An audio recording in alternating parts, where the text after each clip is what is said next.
नमस्कार, मैं अभिषेक कुमार आप सभी का स्वागत करता हूं फोकस स्टडी विद अभी में। एनटीपीसी और ग्रुप डी का एग्जामिनेशन जो डेट अनाउंस हुआ है इसके ही अकॉर्डिंग और हम लोगों का जो टारगेट होगा जीएस और जीके के पोर्शन में, ठीक है, जीएस और जीके के पोर्शन में आउट ऑफ 40, ठीक है, आउट ऑफ 40 हमने कितना टारगेट किया है 35 मार्क्स। और इसका एक स्ट्रैटेजी वीडियो मैंने अभी तक दिया नहीं है, मैंने कहा था। तो एक एक एपिसोड जो मैं ला रहा हूँ, आज हमारा एपिसोड नंबर 2 होगा। चीज़ों को थोड़ा सा ध्यान से सुनिएगा। 2 मिनट स्टार्टिंग में 2 मिनट आपको देना ही पड़ेगा, बिल्कुल, क्योंकि फिर मैं जो क्लास स्टार्ट करता हूँ फिर कहीं भी बहसबाजी होती नहीं है। तो 2-3 मिनट आप अभी टाइम दे करके चीज़ों को सुनिए। क्योंकि कुछ लोगों को काफ़ी दिक्कत है, 2-3 मिनट नहीं सुन सकते, तो आप 3 मिनट के बाद आप वीडियो को स्किप करके आप देख सकते हैं अभी की, ठीक है। लेकिन हाँ, जो सिंसियर है, जो चीज़ों को ले करके चल रहे साथ में, तो पहले बात तो मैंने जो एपिसोड नंबर 1 जो किया था, एकदम मैं यहाँ पे 110% के साथ श्योरिटी के साथ कर रहा हूँ कि वहाँ से आपके क्वेश्चन फंसेंगे। और मैंने जितना दिया है आपको उससे बाहर कुछ नहीं पढ़ना है, कुछ नहीं तो कुछ नहीं। चाहे आप बिल्कुल आप पढ़ सकते हैं, लेकिन मेरे तरफ से बेफिक्र रहिए।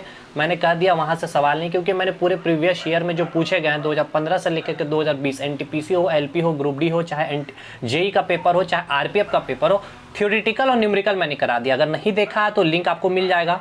उसके बाद आज जो एपिसोड नंबर 2 है, ये काफ़ी इंपॉर्टेंट टॉपिक है। अब यहाँ हर एक सेट में देखिए, सेट कह ले तो अगर आज से लेकर 10 दिन तक लगातार ग्रुप डी का पेपर हुआ था, एएलपी का पेपर हुआ, तो हर एक दिन में कोई एक ना एक शिफ्ट में आपका मोल से लेकर के एक क्वेश्चन बना हुआ था, चाहे वो इजी कह लो चाहे टफ कर लो। इसमें 2 कंसेप्ट आपको समझने होते हैं, 2 टाइप के सवाल यहाँ पे बनते हैं, बस 2 टाइप के सवाल।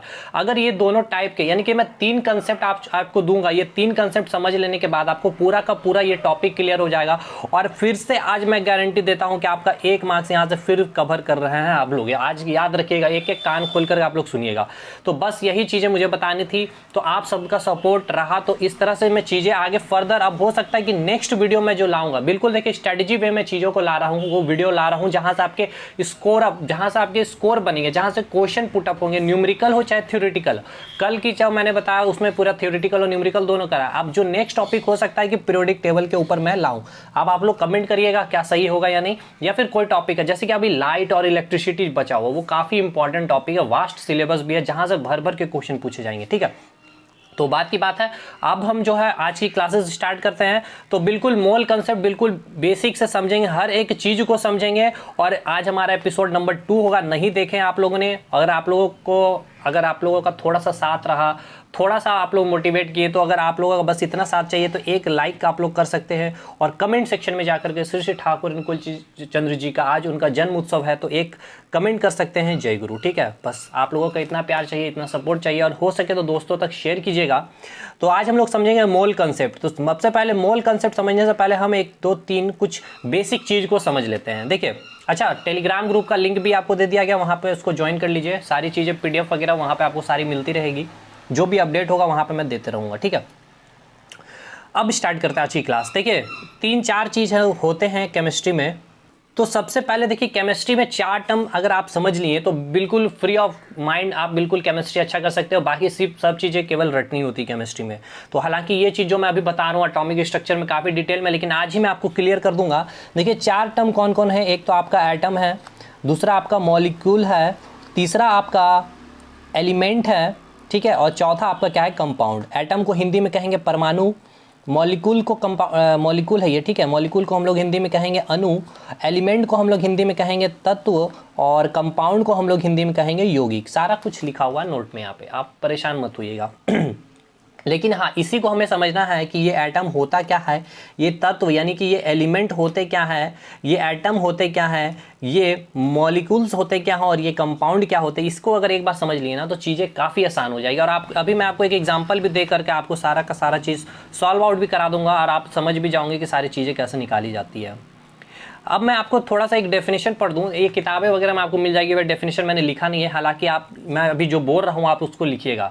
देखिए, मैं आपको डेफिनेशन दे रहा हूँ किसका, परमाणु का, एटम का डेफिनेशन मैं दे रहा हूँ, जो किताबी भाषा होती है। लेकिन मैं अभी देसी भाषा में हम लोग उसे समझेंगे। देसी भाषा में समझने से पहले हम किताबी भाषा का एक लैंग्वेज समझ ले। एटम का डेफिनेशन दिया गया है, तत्व का सबसे सूक्ष्मतम कण, तत्व का सबसे सूक्ष्मतम कण, ठीक है, सबसे सूक्ष्मतम कण, ठीक है, जब से सबसे स्मॉलेस्ट पार्टिकल जो होता है उसे हम क्या कहते हैं, एटम कहते हैं। किसका, एलिमेंट का सबसे स्मॉलेस्ट पार्टिकल, तत्व का सबसे सूक्ष्मतम कण को हम क्या कहते हैं, एटम कहते हैं। और तत्व किसको कहते हैं, डेफिनेशन अभी सुनिएगा, लिख लीजिए, उसके बाद हम अभी समझाएंगे। और तत्व किसको कहते हैं, देखिए तत्व किसको कहते हैं, बहुत सारे एटम जब मिलते हैं, ठीक है, बहुत सारे जब एटम एक साथ मिलते हैं तो किसका निर्माण होता है, तत्व का निर्माण होता है, ठीक है, बहुत सारे एलिमेंट जब आपस में मिलते हैं तो किसका निर्माण होता है, तत्व का निर्माण होता है। अब हम इसे एक छोटा सा एग्जांपल से समझेंगे। देखिए ये आपका क्या है, घर है, ये आपका घर जो बना हुआ किससे बना हुआ, कई सारे छोटे छोटे ईंटों से मिलकर के बने हुए। तो ये जो ईंट का यहाँ पे मैंने फोटो दिया है, अगर आप जब इस घर को तोड़ते हो, इस घर को मैंने क्या नाम दिया है, तत्व नाम दिया है, यानी कि मैं इसको क्या कहा, एलिमेंट कहा है, और ये ईंट को मैंने क्या कहा, एटम कहा, ठीक है। अभी ध्यान दीजिएगा, एटम का हिंदी है परमाणु होता है। तो इस घर को जब मैंने तोड़ा, बिल्कुल पूरा ब्रेकडाउन जब मैंने इस घर का किया, तो अंतिम जो छोटा सा जो पार्टिकल्स मुझे मिला, वो कौन सा पार्टिकल मिला, छोटा सा एक ईंट मिला, जिसको हम फर्दर ब्रेकडाउन नहीं कर सकते, ठीक है, फर्दर हम इसे ब्रेकडाउन नहीं कर सकते हैं। तो जो सबसे छोटा स्मॉलेस्ट पार्टिकल, जो सबसे सूक्ष्मतम कण हमें जो मिला इस घर को तोड़ने के बाद, वो छोटा सा एक ईंट मिला, वही ईंट को हम क्या कर रहे हैं, एटम कर रहे हैं। और जब यही छोटे छोटे ईंट एक दूसरे के साथ मिल जाते हैं तो एक दीवार का निर्माण होता है, चारों तरफ से दीवार घेर जाने के बाद घर का निर्माण होता है, और यही घर क्या कहलाया, तत्व कहलाया। मतलब छोटे छोटे ईंट से मिलकर के क्या चीज़ का निर्माण हुआ, घर का, यानी कि छोटे छोटे, यानी कि सारे जितने स्मॉलेस्ट एटम थे, जो स्मॉलेस्ट पार्टिकल थे वो क्या थे, एटम थे। जब वो सारे एटम एक दूसरे के साथ मिले तो किसका निर्माण किए, एलिमेंट का निर्माण किए, यानी कि तत्व का निर्माण किए। समझ गए होंगे आप लोग।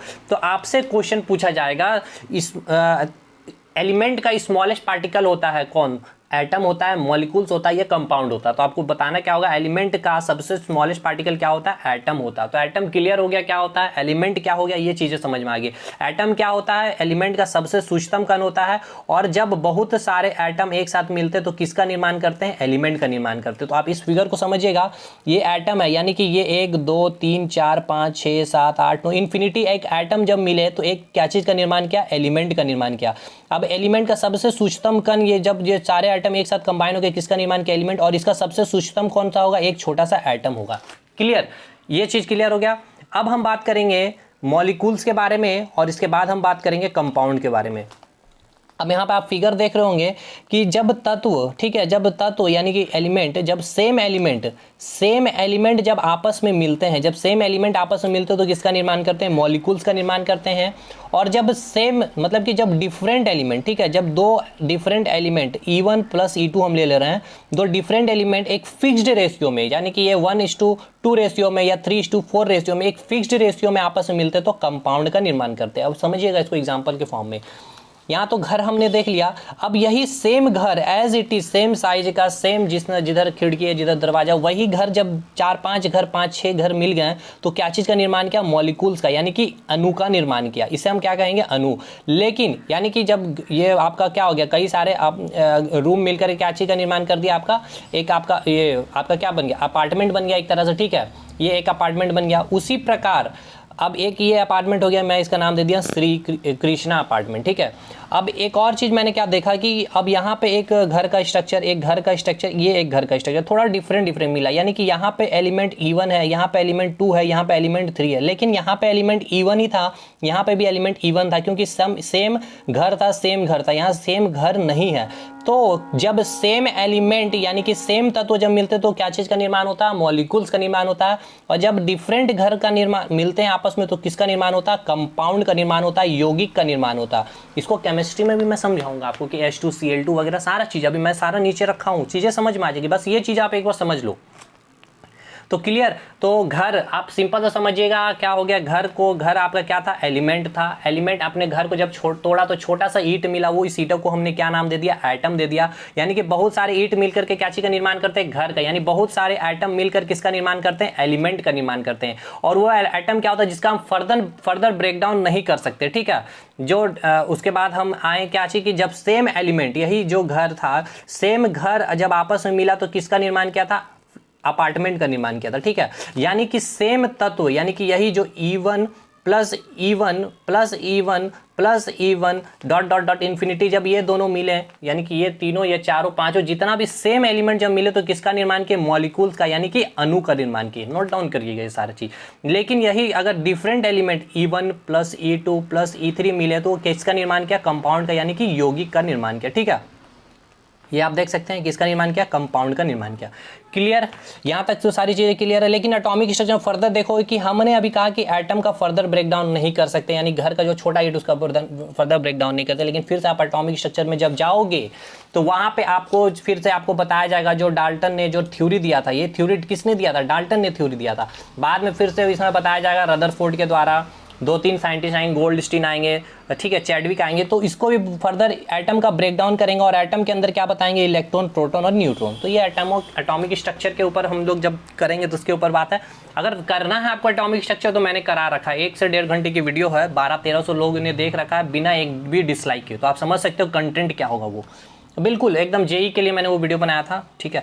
तो चलिए ठीक है, बात की बात है वो आप देख सकते हैं, लिंक मैं दे दूंगा, या एपिसोड नंबर 3 में वो ही करा दूं, या फिर मैं देख लेता हूं जो सही लगेगा, क्योंकि क्वेश्चन वहाँ से भी भर भर के आएंगे आपके।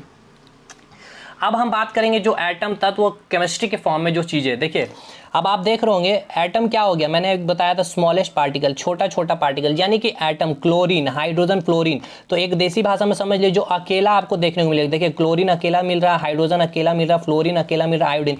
इस प्रकार से जब कोई अकेला आपको देखने को मिले तो आप उसको क्या कहोगे, ये एटम हो गया, ये आपका क्या हो गया, एटम हो गया। लेकिन यही चीज़ जब आप देख रहे होंगे, जब सेम एटम, यानी कि एक एटम क्लोरीन का एक एटम जो दोनों आपस में मिला तो इस क्या चीज़ का निर्माण किया, एलिमेंट का निर्माण किया, तो Cl2, यानी एक से अधिक आपको तत्व में आपको क्या मिल जाएगा, एक से अधिक एलिमेंट में आपको क्या मिलेगा, एक से अधिक आपको एटम प्रेजेंट होंगे, तो उसे हम क्या नाम देंगे, तत्व कहेंगे। जैसे कि हाइड्रोजन H2 है, तो इसमें भी आप क्या देख रहे हो, 2 हाइड्रोजन प्रेजेंट है, यानी एक से अधिक एटम प्रेजेंट है, और जब वो दोनों हाइड्रोजन आपस में, यानी 2 एटम आपस में कंबाइन किए तो किसका निर्माण किया, तत्व का निर्माण किए।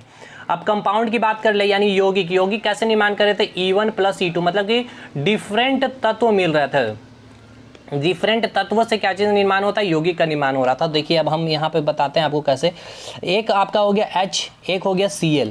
अब देखिए 2 डिफरेंट आपको यहाँ पे एटम मिल रहे हैं या नहीं मिल रहे हैं, देखिए 2 डिफरेंट मिल रहे हैं, यानी एक हाइड्रोजन का एक एटम हो गया, यहाँ से एक हाइड्रोजन का एटम, हाइड्रोजन से क्या चाहिए, एक हाइड्रोजन मिले तो इसने क्या किया, एक एलिमेंट, एक E1 का निर्माण कर दिया, और उसके बाद एक क्लोरीन का एक एटम, ये एक डिफरेंट क्लोरीन एक एटम है, यानी कि वो क्लोरीन का एटम, जब डिफरेंट क्लोरीन एटम मिले तो डिफरेंट तत्व का निर्माण किया, क्या एक E2 हो गया। तो ये आपका देख रहे हैं यहाँ पे 2 डिफरेंट एटम है, ठीक है, 2 डिफरेंट एटम है, तो हम उसे क्या नाम दे दिए, यौगिक। NaCl में आप देख रहे हो एक Na है, एक Cl है, दोनों डिफरेंट एटम है, ठीक है, दोनों डिफरेंट एलिमेंट है। उसी को अगर पोटेशियम हो गया, क्लोरीन हो गया, यहाँ पे आप देख सकते हो Al2 और O3 हो गया, ठीक है। तो ये क्या हो गया, आपका कंपाउंड हो गया, ये एक आपका यौगिक हो गया। जैसे देख सकते हो एल्यूमिनियम के 2 यहाँ पे क्या है, एटम है, यानी कि ये एक Al2 एलिमेंट हो गया, एक E1 हो गया। O3 में आप देख सकते हो कि O3 में कितना, 3 एटम, यानी कि 3 एटम मिले हैं ऑक्सीजन के, और इसने क्या निर्माण कर दिया, एक एलिमेंट का, यानी E2। तो E1 और E2 आप देख सकते हो कि 2 डिफरेंट एलिमेंट मिलकर किसका निर्माण किया है, यौगिक का निर्माण किया, ठीक। अब एक एग्जाम्पल यहाँ देख लेते हैं, यहाँ पे आपको लिखा हुआ 2HNO3, यानी कि ये नाइट्रिक अम्ल, यानी कि नाइट्रिक एसिड के बाद यहाँ फॉर्मूला लिखा हुआ है। इसके पहले आप 2 देख रहे होंगे, ये 2 क्या बता रहा है, ये 2 जो बता रहा है आपका मॉलिक्यूल, ये कितना नाइट्रिक अम्ल है, तो 2 नाइट्रिक अम्ल है, यानी कि 2 नाइट्रिक अम्ल। अगर यहीं पे आपको इस तरह से लिखा हुआ रहता है HNO3, यानी कि आगे कोई नंबर नहीं, यानी कि 1 है, यानी कि 1 मॉलिक्यूल है, यानी कि 1 एक अणु है नाइट्रिक अम्ल का। अगर आपको इस तरह से लिखा हुआ रहता 4HNO3, यानी कि नाइट्रिक अम्ल का कितना अणु है, 4 अणु है, ठीक। क्लियर है मेरे भाई। जैसे कि आप देखिए एक चीज और यहां बताना भूल गया, आपसे पूछा जाएगा यौगिक का सूक्ष्मतम कण क्या होता है, तो याद रखिएगा मॉलिक्यूल्स जो होता है यौगिक का सूक्ष्मतम कण होता है। यानी कि जैसे कि मैंने आपको यहां पे बताया था, ये श्री कृष्ण अपार्टमेंट है, और जब यहां पे आपने देखा क्या कि श्री कृष्ण अपार्टमेंट में क्या था, एक तो आपका ये अपार्टमेंट मिल गया श्री कृष्ण अपार्टमेंट, और क्या यहाँ पे क्या था, सेम घर था, लेकिन यहाँ पे ये आपका राम अपार्टमेंट है, लेकिन यहाँ पे डिफरेंट घर क्या आपको मिला, ये अपार्टमेंट। तो ये मिल करके क्या चीज़ का निर्माण कर दिया, एक कॉलोनी का निर्माण कर दिया। इस कॉलोनी का सबसे सूक्ष्मतम अगर पूछ लिया जाएगा पार्टिकल क्या है, तो वो आपका क्या है, मॉलिक्यूल्स होगा, ठीक है। यानी कि यौगिक का सबसे सूक्ष्मतम पार्टिकल्स क्या होगा, अणु होगा, मॉलिक्यूल्स होगा। तो 2 चीज याद रखिएगा, एलिमेंट का सबसे सूक्ष्मतम पार्टिकल्स क्या होगा, एटम होगा, और कंपाउंड का सबसे सूक्ष्मतम पार्टिकल्स क्या होता है, तो मॉलिक्यूल होता है, ठीक है। यौगिक का सूक्ष्मतम कण क्या होगा, तो अणु होगा। क्लियर। अब यहाँ पे इस एग्जांपल की बात कर लेते हैं, यहाँ पे आप चीजें समझिएगा, देखिए पूरा का जो चीजें आपने समझे या नहीं समझे आप यहाँ पे क्लियर कर सकते हैं चीजों को। यहाँ पे आपको क्या मिल रहा है देखने को, यहाँ पे 2HNO3 से आपको क्या समझ में आ गया कि नाइट्रिक अम्ल के कितने अणु है, 2 है। अगर मैं इस तरह से लिख दूं H2SO4 4H2SO यानी कि सल्फ्यूरिक अम्ल यानी कि सल्फ्यूरिक एसिड के कितने अम्ल है, अणु है तो 4। तो मैंने लिखा 2 अणु मॉलिक्यूल्स नाइट्रिक अम्ल में। नाइट्रिक अम्ल में हाइड्रोजन के कितने एटम है, तो हाइड्रोजन के कितने एटम है, तो आप देख सकते हो केवल एक हाइड्रोजन, ये आगे 2 वाले क्या बता रहा है, वो मॉलिक्यूल्स को बता रहा है। तो हाइड्रोजन के कितने एटम है, तो एक एटम है, हाइड्रोजन के एक एटम है। नाइट्रोजन के कितने एटम है, तो नाइट्रोजन के एक एटम है, नाइट्रोजन के एक एटम है। और ऑक्सीजन के कितने एटम है, तो ऑक्सीजन के 3 एटम है। तो ये आपका क्या हो गया, ये एक कंपाउंड का फॉर्मेशन किया। क्यों? क्योंकि आप देख रहे हो कि डिफरेंट एटम एक फिक्स्ड रेशियो में, ठीक है, एक फिक्स्ड रेशियो में आप देख सकते हैं हाइड्रोजन के एक है, नाइट्रोजन का एक है और ये 3, यानी कि 1:1:3 एक फिक्स्ड रेशियो में जब मिलते हैं डिफरेंट एटम, या फिर बोल सकते हो कि डिफरेंट एलिमेंट, क्योंकि एटम से ही तो एलिमेंट का निर्माण हुआ। ठीक है, ये चीजें क्लियर आप देख सकते हो कि अब इस एक नाइट्रिक अम्ल का आप पूरा आपने यहाँ पे इसने का क्या बता दिया, आपने अणु बता दिया क्या होता है, 2 मॉलिक्यूल्स ऑफ नाइट्रिक अम्ल, इसके एलिमेंट एटम के बारे में बता दिया कितने एटम प्रेजेंट है, और आपने इसको क्या कह दिया, ये आपका क्या है, कंपाउंड भी हो गया। ठीक है, तो क्लियर ये पूरा चीज़। अब हम जो है मोल का देखिए 15 मिनट यहाँ पे चीज़ें बहुत समझना जरूरी है, क्योंकि एटॉमिक स्ट्रक्चर में मैं ये चीज़ें अब नहीं बताऊँगा। ठीक है, क्योंकि यहाँ पे काफ़ी मैंने टाइम भी ले लिया। मोल होता क्या, देखिए मोल एक संख्या है, मोल एक संख्या है जो किसी पदार्थ में क्या होता है उपस्थित। अब ये मैंने क्यों बताया था ना, बस यहीं पे यही चीज़ बताने के लिए, क्योंकि मैं यहाँ पे तो ये भी सीधा डेफिनेशन पढ़ सकता था, लेकिन फिर से एटॉमिक स्ट्रक्चर में मुझे मेहनत करनी पड़ेगी, तो मैं यही कर दिया। मोल क्या, एक संख्या है जो किसी पदार्थ में, मोल क्या है, एक नंबर है जो किसी पदार्थ में उपस्थित एटम को, मॉलिक्यूल्स को और आयन की संख्या को बताता है कि कोई भी पदार्थ है, कोई भी मैटर है, उसमें कितने नंबर ऑफ एटम्स प्रेजेंट है, कितने नंबर ऑफ मॉलिक्यूल्स प्रेजेंट हो, कितने नंबर ऑफ आयन प्रेजेंट हो, वो कौन बताता, तो आपका मोल बताता है। तो 1 मोल इक्वल्स टू क्या होता है, ये याद करना है, 6.02 टू 10⁻23 परमाणु होता है। अब परमाणु के लिए परमाणु होगा, अणु के लिए अणु होगा, आयन के लिए आयन होगा। देखिए आयन क्या होता है, हम इसको बता दे रहे H+, आप इसको देख लें Cl-, यानी कि कोई भी एटम के ऊपर अगर कोई भी एलिमेंट हो, चाहे एटम के ऊपर कोई भी चार्ज प्रेजेंट हो, तो उसे हम क्या कहेंगे, आयन कहेंगे। ठीक है, यानी कि इलेक्ट्रॉन उस एटम के पास इलेक्ट्रॉन को ग्रहण कर रहा हो या फिर वो त्याग कर रहा हो, ठीक है, तो हम उसे क्या कहेंगे, आयन कहेंगे। अगर पॉजिटिव चार्ज यानी कि वो इलेक्ट्रॉन को लॉस कर रहा है, और माइनस चार्ज है तो वो इलेक्ट्रॉन क्या कर रहा है, गेन कर रहा है। ठीक है, कंसेप्ट समझिएगा आप भाई, क्योंकि न्यूमेरिकल यहाँ से पूछेंगे ही पूछेंगे, फिक्स्ड है। टाइम दीजिए, एकदम थोड़ा सा पैसेंस रख करके चीज़ों मेरे साथ चलिए, क्योंकि हम चाहते हैं कि एक बार में हर एक चीज़ क्लियर हो जाए, दोबारा फिर से ये कोई और किताब पढ़ के फिर ये यहाँ से पढ़ के वहाँ जाने की आपको ज़रूरत ना पड़े। अब ये फार्मूला, रामबाण फार्मूला, ये मैंने बता दिया, रामबाण बता दिया। अब ये आपको देखिए, अब इतना डिटेल बताया ना, अब आपको ये कितना अच्छे से समझ में आएगा अगर आप थोड़ा सा, मैंने आपको क्या बताया, 1 मोल इक्वल्स टू क्या होता है, 6.022 इंटू 10⁻23 क्या बताया, परमाणु बताया, या और है, और ये वाला और है, ठीक है, या अणु है, या फिर आयन है। अब ये किसके लिए मैंने बताया, ये देखिए, अब ये आपका क्या है, यह हो गया आपका एटम, ये यानी कि क्लोरीन में पूछा जाएगा, यानी कि क्लोरीन में अगर आपका क्लोरीन में बोला जाएगा तो 1 मोल इक्वल्स टू कितना हो जाएगा, 6.002 इंटू 10⁻23 क्या होगा आपका, एटम लिखोगे। लेकिन यही अगर आप यहाँ पे आओगे तो अगर हम बात कर ले मॉलिक्यूल्स के, यानी कि 2HNO3, यहाँ पे जो आपका कितना मॉलिक्यूल्स है, 2 मॉलिक्यूल्स ऑफ HNO3, तो इसमें कितना लिखोगे, 6.022 इंटू 10⁻23 एटम नहीं लिखोगे, क्या लिखोगे, अणु लिखोगे। समझे क्यों मैंने बताया यहाँ पे, इतना चीज़ आपको समझ में आया अभी, तो ये आपका क्लियर हो गया एक चीज़। अब हम यह फॉर्मूला आपको याद रखना, मोल का ये फॉर्मूला, ये रामबाण फॉर्मूला है। अब यहीं से हर एक क्वेश्चन आप बनाओगे, सबसे पहले आपको मोल निकालना होगा, उसके बाद ही कोई काम करना। तो मोल इक्वल्स टू होता है गिवन वेट अपन मॉलिकुलर मास, यानी कि दिया गया द्रव्यमान बटे आणविक सूत्र द्रव्यमान। ठीक है, मोल इक्वल्स टू क्या है, गिवन वेट अपन मॉलिकुलर मास। अब जितना सवाल, बस यही 2 चीज़ आपको याद रखना, बाकी कुछ भी नहीं याद रखना। एक आगे चीज़, एक और कंसेप्ट दूंगा, एक मोल इक्वल्स टू 22.4 लीटर वाला कंसेप्ट, वहाँ से भर के पूछे गए क्वेश्चन। तो बात करते हैं गिवन वेट अपन मॉलिकुलर मास, ये आपका फॉर्मूला याद हो गया। मतलब क्या है कि आपको द्रव्यमान दिया हुआ रहेगा, और उस जो भी आपको वहाँ पे आणविक जो भी मॉलिकुलर आपको एटम दे दिए हुए रहेंगे, चाहे एलिमेंट दे दिए होंगे, उसका आपको क्या होगा, द्रव्यमान आपको पता करना होगा, और यहाँ से आप पता करके इसको जब डिवाइड करोगे तो आपका मोल निकल जाएगा। अब सवाल कैसे पूछे गए थे, पहला सवाल पूछा गया था कि कार्बन डाइऑक्साइड के, अब देखिए यहाँ तो मैंने लिख दिया CO2 ईजी कर दिया, लेकिन एग्जाम में क्या करेंगे ना, ये लिखेंगे इस तरह से, कार्बन डाइऑक्साइड गैस, ध्यान रखिएगा मेरे भैया, कार्बन डाइऑक्साइड गैस, ठीक, कि 132 ग्राम में कितने मोल होंगे, तो आपको CO2 का फॉर्मूला पता होना चाहिए, ठीक। अदरवाइज या फिर आपको इस तरह से आगे नेक्स्ट एग्जांपल में बताऊंगा, तो CO2 के 132 ग्राम में कितने मोल होंगे, तो मुझे मोल निकालना है। तो मोल का फॉर्मूला मुझे पता है क्या होता है, दिया हुआ द्रव्यमान, दिया हुआ क्या हो गया आपका, दिया हुआ वेट यानी कि द्रव्यमान, और आपका क्या हो गया ये मॉलिक्यूलर मास किसका, तो CO2 का मॉलिक्यूलर मास हम निकालेंगे। CO2 का मॉलिक्यूलर मास कैसे निकालेंगे, इसको आइए सीख लेते हैं एक बार, ठीक है। CO2 का मॉलिक्यूलर मास निकालते हैं, तो कार्बन का एटॉमिक वेट कितना होता है, कार्बन का एटॉमिक वेट कितना होता है, एटॉमिक मास कितना होता है, तो 12 होता है। ये याद करना होगा, पीरियोडिक टेबल में मैं याद करवा दूंगा। उसके बाद ऑक्सीजन का कितना होता है, तो 16 होता है। और कितने ऑक्सीजन है, तो 2 है। तो जब आप इसको ऐड करोगे तो आपका कितना आएगा, 44 ग्राम।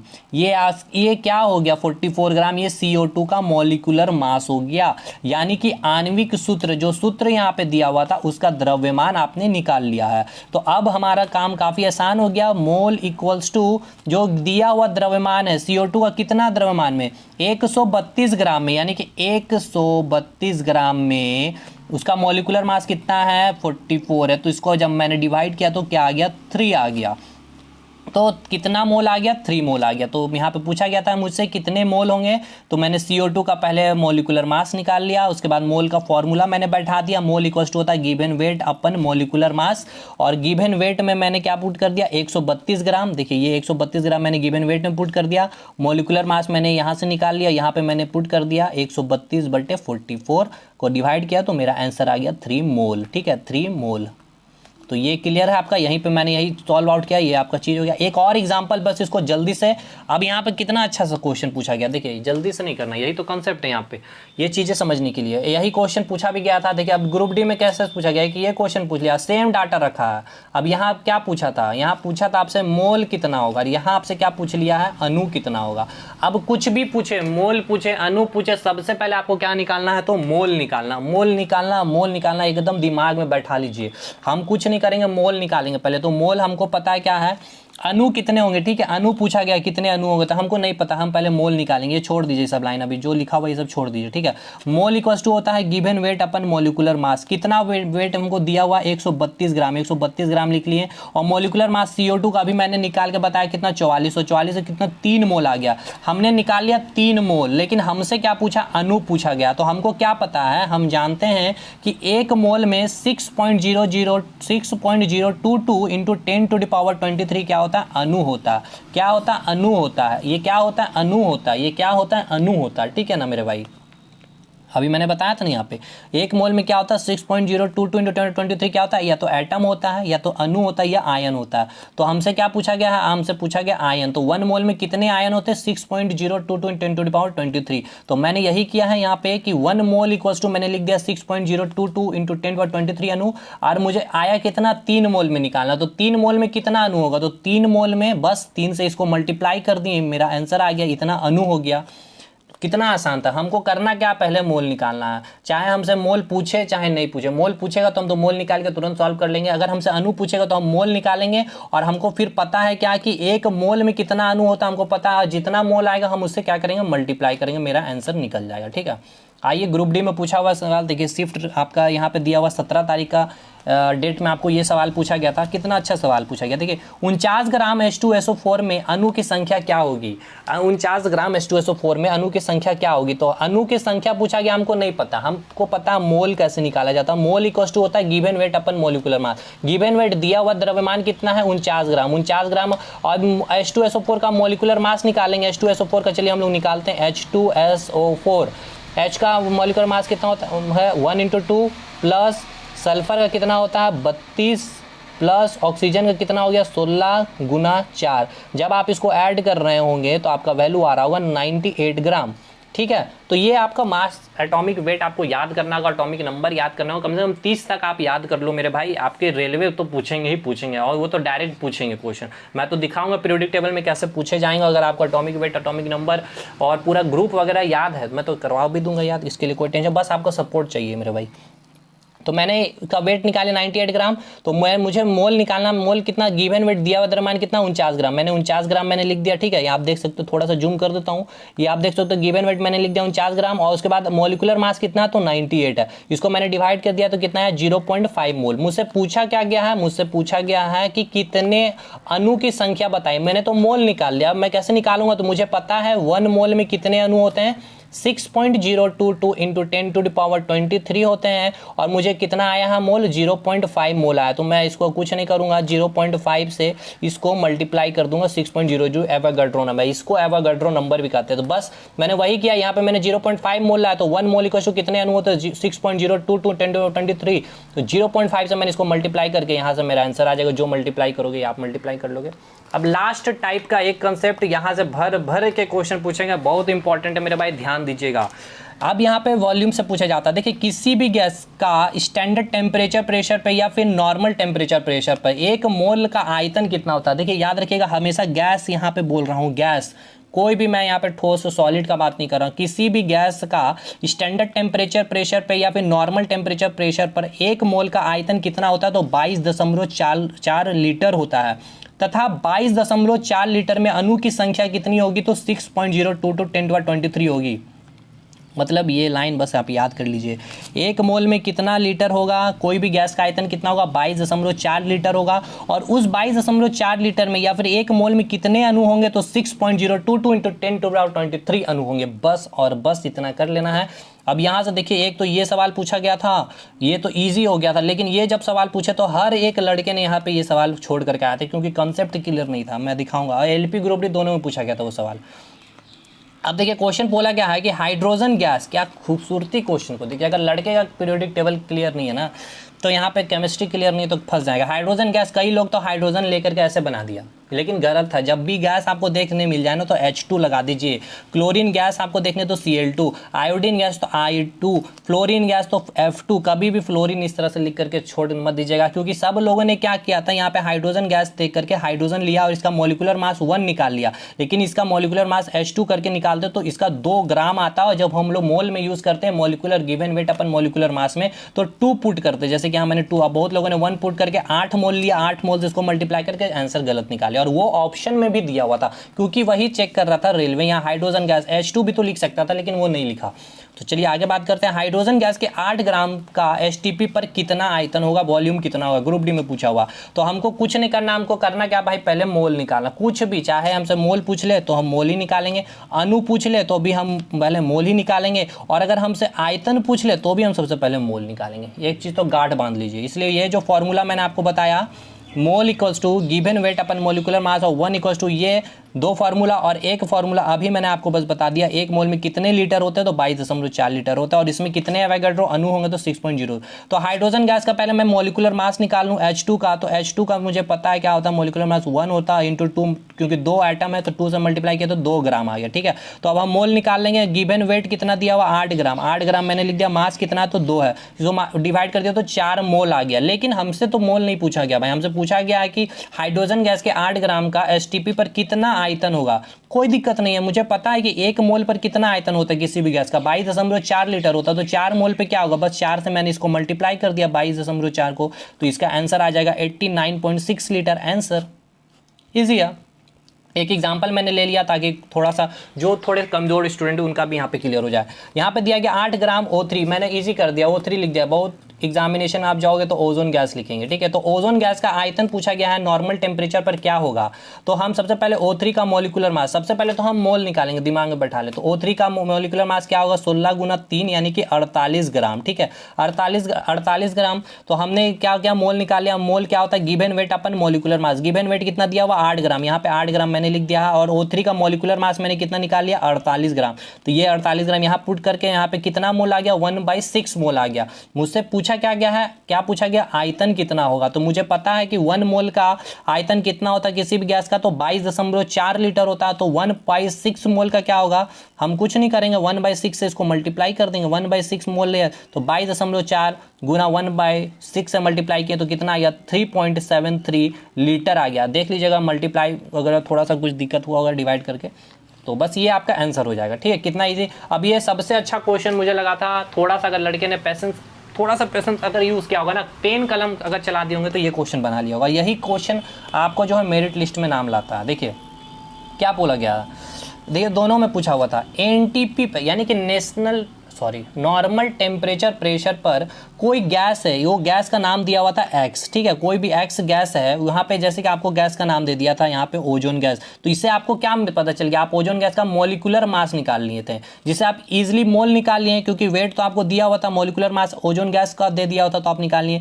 उसी प्रकार यहाँ पे हाइड्रोजन गैस है तो इसका मॉलिक्यूलर मास निकाल लिया, आप इजिली मोल निकाल लिए तो सारा काम फिर हो गया हमारा साथ। लेकिन यही पे कि यहाँ पे एक्स गैस दिया हुआ, कोई भी गैस होगा वो कौन सा गैस है मुझे नहीं पता, इनको भी नहीं पता, ठीक है। तो आपको यहाँ पे दिक्कत क्या होगा कि आप इसका मॉलिक्यूलर मास नहीं निकाल पाएंगे। लेकिन जुगाड़ तो यहाँ पे बोला गया है कि नॉर्मल टेम्परेचर पे कोई एक्स गैस का 10 ग्राम का आयतन कितना दिया हुआ है, यहाँ पे आयतन दे दिया गया। सबसे बड़ी चीज यहाँ पे याद रखिएगा 5.6 लीटर आयतन दे दिया, जो हम लोग अभी तक निकाल रहे थे। तो 5.6 लीटर दे दिया गया, गिवन वेट भी दे दिया गया है। तो पूछा गया कि एक्स का आणविक भार यानी कि मॉलिक्यूलर मास क्या होगा, बस थोड़ा सा रिवर्स कर दिया क्वेश्चन को। तो हम यहाँ फिर भी कुछ भी पूछेगा हम क्या करेंगे, मोल निकालेंगे, ये तो गार्ड मान लीजिए। तो मोल इक्वल्स टू क्या होगा, गिवन वेट अपन मॉलिक्यूलर मास होगा, गिवन वेट अपन मॉलिक्यूलर मास होगा। गिवन वेट कितना है, 10 ग्राम है, और मॉलिक्यूलर मास, तो मॉलिक्यूलर मास कौन सा गैस है, हमको तो गैस ही नहीं पता, तो उसका मॉलिक्यूलर, कोई हाइड्रोजन गैस होता तो निकाल लेते, क्लोरीन गैस होता तो निकाल लेते, कोई भी नाइट्रोजन गैस होता तो हम उसका तो हमको तो पता ही नहीं, तो हमने क्या कर लिया, एक्स ही रहने दिया, यही एक्स का गैस का नाम मैंने मॉलिक्यूलर मास में एक्स लिख दिया। तो ये आपका क्या आया, मोल मैंने निकाल लिया, given weight 10 gram by x, ये क्या आ गया 10 बाई एक्स क्या आ गया, मोल आ गया। अब हम क्या करेंगे, मुझे पता है कि आपको, हमें क्या पता है कि एक मोल में कितना आयतन होता है, कितना लीटर, 22.4 लीटर आयतन होता है एक मोल, किसी भी गैस का एक मोल में आयतन कितना होता है, 22.4 लीटर होता है। तो 10 बाई एक्स मोल में कितना होगा वॉल्यूम, ये तो मुझे दे दिया गया 5.6 लीटर। अब कुछ नहीं, क्वेश्चन आसान, क्रॉस मल्टीप्लीकेशन कर दिया मैंने, तो 5.6 को इधर ले आए और इसको इधर ले गए, 22.4 यहाँ पे एक्स, तो यहाँ से एक्स को बस सॉल्व किए तो मेरा आंसर क्या आ गया, 40 ग्राम आंसर, ठीक है। तो बहुत अच्छा, एक बार इसको फिर से देख लीजिएगा, ये क्वेश्चन 110% आएंगे ही आएंगे, काफ़ी ज़्यादा इंपॉर्टेंट है ये क्वेश्चन आपका। इधर हो गया कंप्लीट आपका। उसके बाद ये वाला क्वेश्चन, ये जो मैंने कंसेप्ट बताए पूरे, उसके बाद ये वाला, ठीक है, ये वाला क्वेश्चन, ठीक है। तो 3 फार्मूला आपको बस याद रखना मेरे भाई, 3 फार्मूला आपको याद रखना। एक फार्मूला आपको याद, मैं लिख दे रहा हूँ यहाँ पे, एक मोल में कितना एटम होता है, 6.022 इंटू 10⁻23, या तो एटम बोल सकते हो या फिर अणु बोल सकते हो, अरे भाई अणु बोल सकते हो या फिर आयन बोल सकते हो, ठीक। या फिर एक मोल में कितना, किसी भी गैस का एक मोल में कितना आयतन होता है, तो 22.4 लीटर होता है। और 22.4 लीटर में कितना अणु होगा, तो यही एवोगैड्रो नंबर होगा। और मोल का फॉर्मूला याद करना, मोल का फॉर्मूला क्या होता है, गिवन वेट अपन मॉलिक्यूलर मास। बस इतना कर ले मेरे भाई, सारा क्वेश्चन मोल कंसेप्ट से, कोई इधर उधर पेड फाड़ में आपको जाने की चर्चा नहीं है भाई। इतना अच्छा कंसेप्ट एक जगह चीज़ें आपको देंगे भी नहीं कोई, ठीक है। आधे घंटे में पूरा का पूरा कोर्स कंप्लीट हो गया यहाँ पे।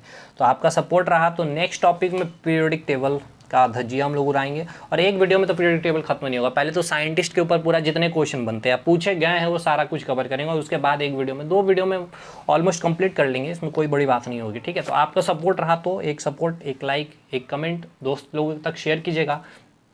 बहुत इंपॉर्टेंट टॉपिक था केमिस्ट्री का। यहाँ से एक न्यूमेरिकल बनेगा, एटॉमिक स्ट्रक्चर से न्यूमेरिकल बनते हैं, बस और कहीं से न्यूमेरिकल बनेंगे भी, हाँ एक आपका ये एसिड बेस से क्वेश्चन बनेंगे। तो चलिए आपका सपोर्ट रहा तो आगे इसी तरह से अच्छी कंटेंट प्रोवाइड करने की कोशिश करेंगे। एक स्ट्रैटेजी के साथ भी आएंगे कि 35 स्कोर कैसे करना है, और हर एक चीज़ को, अगर आप लोगों को कोई नोट्स हमारी चाहिए होगी तो आप हमसे कांटेक्ट भी कर सकते हैं। टेलीग्राम ग्रुप को ज्वाइन कीजिए, हमारा मेल आईडी में भी आप मेल कर सकते हैं, कोई भी डाउट होंगे तो आप इस मेल आईडी पे कर सकते हो, roshan.doubt@gmail.com। अबाउट सेक्शन में भी आपको मिल जाएंगे। चलिए ठीक है, मिलता है नेक्स्ट वीडियो में, तब तक के लिए धन्यवाद, जय गुरु।